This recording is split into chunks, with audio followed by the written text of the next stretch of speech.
Facebook ads training.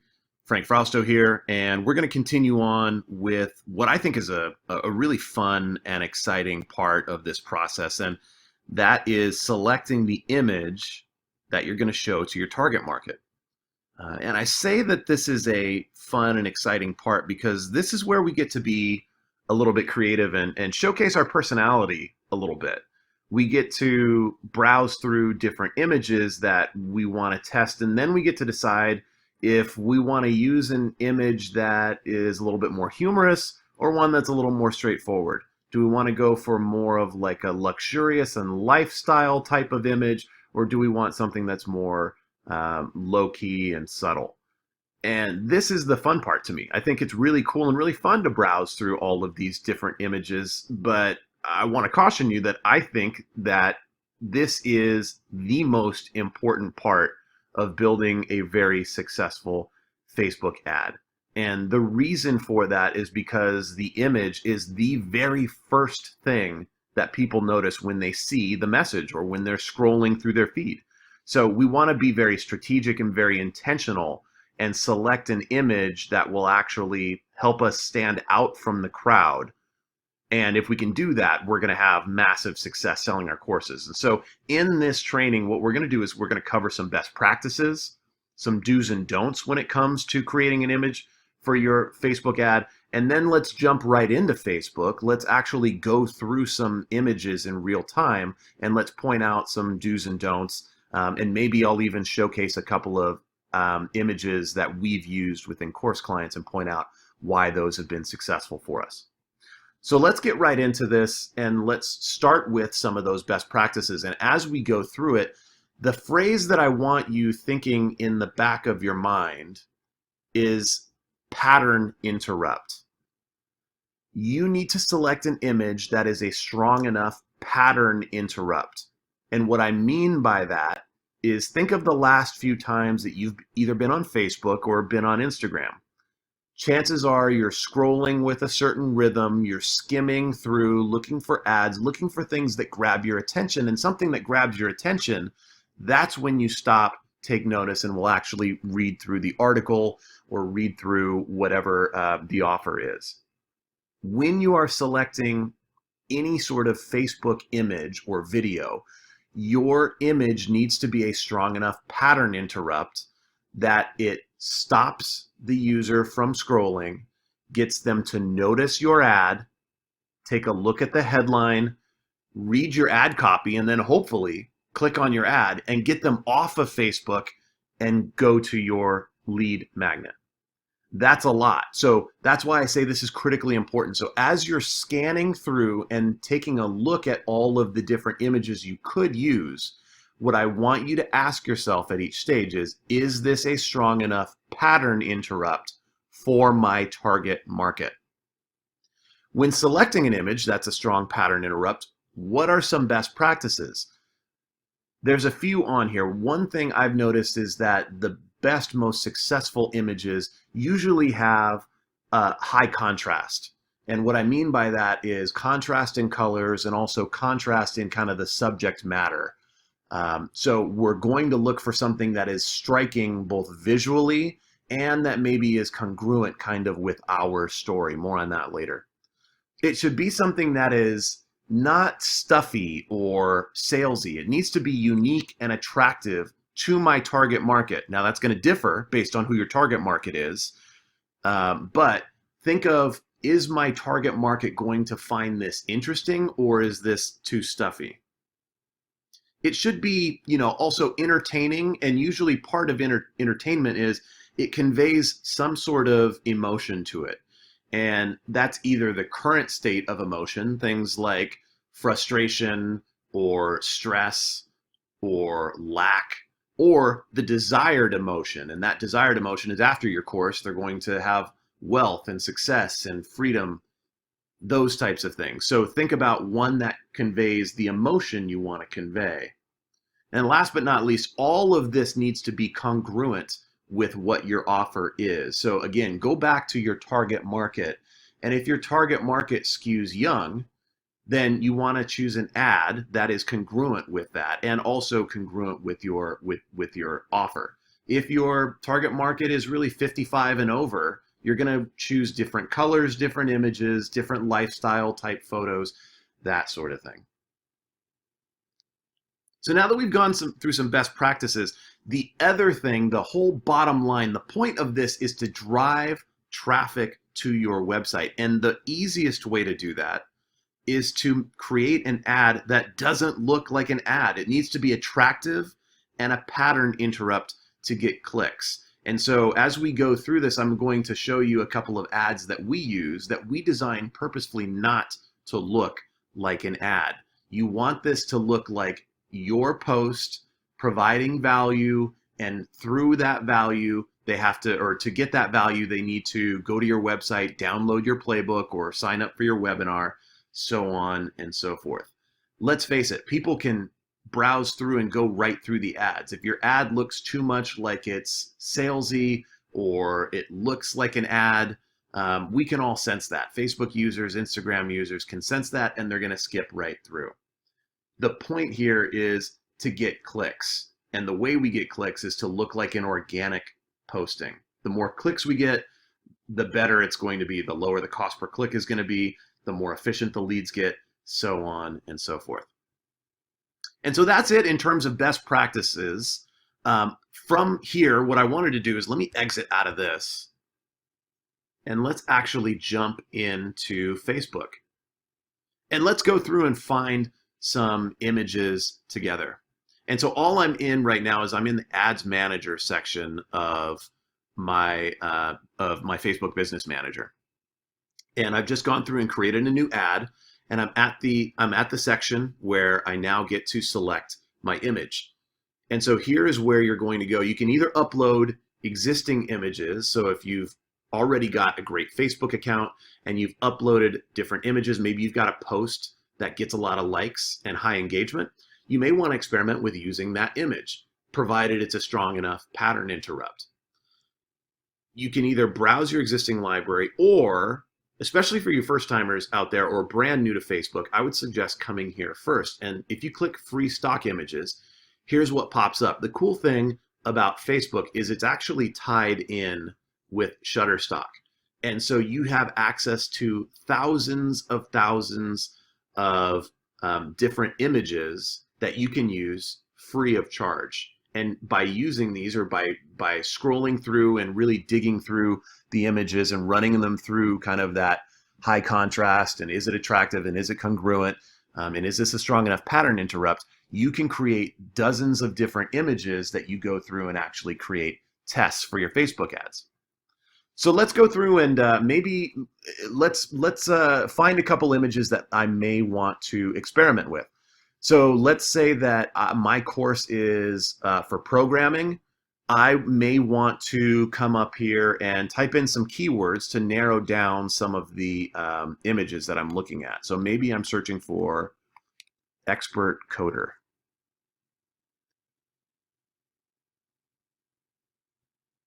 And let's browse through some of these images. Again, I'm looking for something with high contrast. I'm looking for something that's striking, and I'm looking for something that will resonate with my market. I see this one here, and I kind of like this one. This is not necessarily like expert coder, but let's see what this looks like if we blow it up a little bit. Yeah, here we go. So does this convey emotion? Absolutely. This conveys the emotion of like frustration. We've all been there. We've all wanted to take a hammer to our laptop because we've been so frustrated. And what I like about this is it's a little bit humorous. And there's an advanced tip for you. If you go with like the emotion of like frustration or stress, you want to use an image that's a little bit humorous. You don't want to use an image of somebody actually having anxiety or a panic attack. Why? Because that's just not going to resonate with people. That's going to create emotions within them of like fear and anxiety themselves, and that's not the emotion we want to trigger within our target market. So anytime you use something that is like frustration based, you want to pick an image that's a little bit humorous, and that's what this does. So this could be a really cool pattern interrupt. This guy kind of looks like my avatar if he was like a coder or a developer or a programmer. It conveys the emotion that I want, and could really work. So for this headline, it could be, "Are you frustrated trying to learn, whatever programming language, or want to smash your laptop because you can't learn XYZ programming language?" And then I can follow through with whatever my text is. So this might be one that I want to use as a test image. Let's maybe use a different example. Let's go back and go for, let's do a keyword search for maybe like work on the beach. Let's maybe find like a more lifestyle one. So instead of the emotion of frustration, I want to convey that emotion that, hey, if you get this course, like anything is possible. And if you look at this, just without any scrolling, there's some good options here. But again, I'm looking for something that is like high contrast, that's a striking image. And so my eye is drawn to this one right here. So let's pull this up and see what this might look like.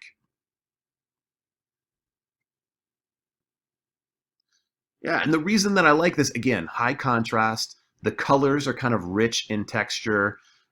It's a solo shot of this entrepreneur just sort of working from his laptop on a beach, overlooking the sunset. And who wouldn't want that, right? So this would be, or could potentially be, a strong pattern interrupt, and one that I might want to experiment with in a test. Again, headline needs to be congruent with this. So it could be, do you want to ditch your 9 to 5 and live from anywhere? Or do you want to experience the freedom of being able to work remotely, or live your dream, live the life of your dreams by, learning how to code or program or whatever that might be? Let's maybe look at one that's more of like an affluent one. And if I was going to go for like an affluent one, let's, pick something that, represents affluency or that sort of lifestyle, like private jet or a yacht or something like that. And again, I'm looking for something with high contrast. I'm looking for something that I think really will resonate with my target market. And as we scroll and as these load up, you're just looking for anything that catches your eye and really kind of fits all of those different things. This kind of might work. Let's see what this looks like.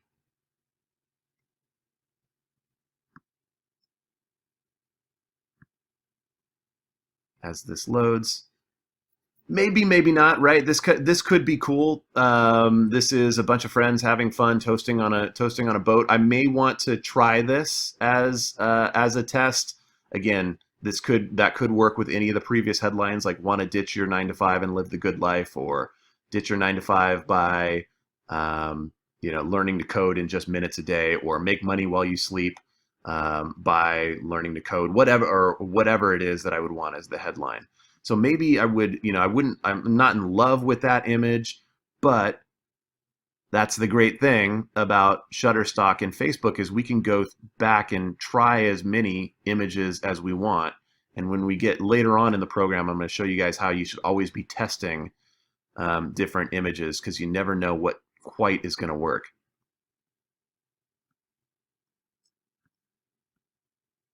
Here's another one. Same type of thing. It's people living the good life. So again, this conveys that same type of emotion. This could work, and it may be enough of a pattern interrupt. So I think you guys get the point here of what I was showing. But go to the free stock images and check that out. I think that's going to be well worth your time. But always, always, always ask yourself, is this going to be a strong enough pattern interrupt for my target market?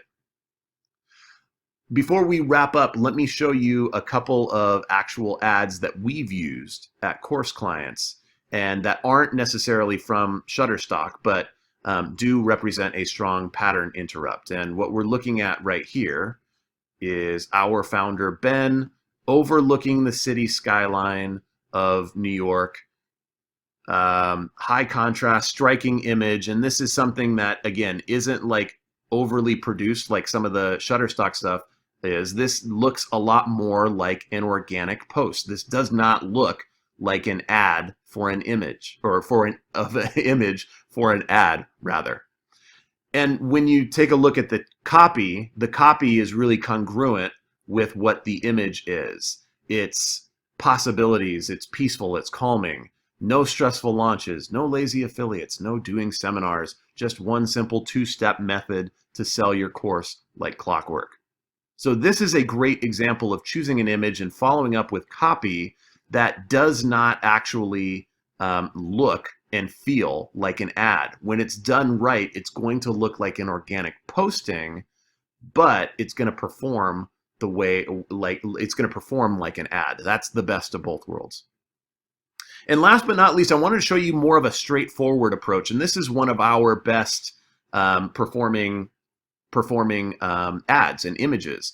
And it's not flashy, it's not lifestyle. It is a strong pattern interrupt for a couple of reasons. What we're looking at right here is just a copy of our course sales playbook.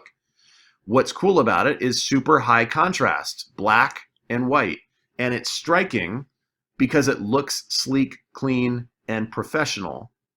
And it's a pattern interrupt because of those two things, but also because we've targeted our audience very well.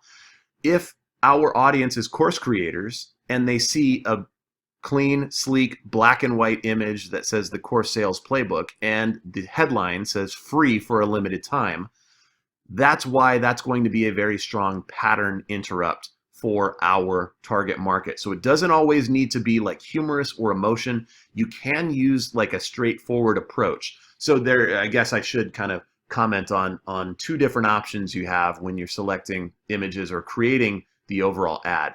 Is you can go straightforward or lifestyle approach. Straightforward is the what it is. What are you offering in your lead magnet? Is it a course sales playbook? Is it a webinar? Is it a seminar? Whatever that is. So you can have photos or images of whatever that is. A playbook, you speaking at a conference at your next seminar, or whatever it is that you're using within course clients as your lead magnet. The other one is lifestyle. Lifestyle is not what it is, it's what it does, what your course allows, or what your course the pain that your course solves. That's kind of the images that we were looking at. Anything on the boat, the yacht, that's what our course or what your offer will enable. So think about and run maybe both. Do some A/B testing. One of a straightforward image ad of what your offer is, and maybe a couple of the lifestyle of what your offer does. For something like this, you can easily, if you don't have an actual physical playbook, you can easily go on like Fiverr.com, and for a couple of bucks, someone will create an image very similar to this that is striking, that will kind of resonate with your target market. So don't feel like you need to go out and create all these yourself, or just be tied exclusively to like your Facebook images or the Shutterstock images that Facebook provides. You can also go to like places like Fiverr, and there they can create custom images for you that will work for your lifestyle. But in closing, again, I want to say have fun with this. Test out multiple different images, because you never know what's quite going to work. But the bottom line, I said it before and I'll say it one last time in closing, is whatever image you decide needs to be a strong enough pattern interrupt to get them to notice your message instead of all of the other messages and ads that are out there on Facebook, Instagram, all the other Facebook properties. So with that, thanks for watching, you guys. Have some fun. Select a few different ads that you're going to use. And in the next module, we're going to talk about how to pair that image with the right copy that's actually going to sell your course.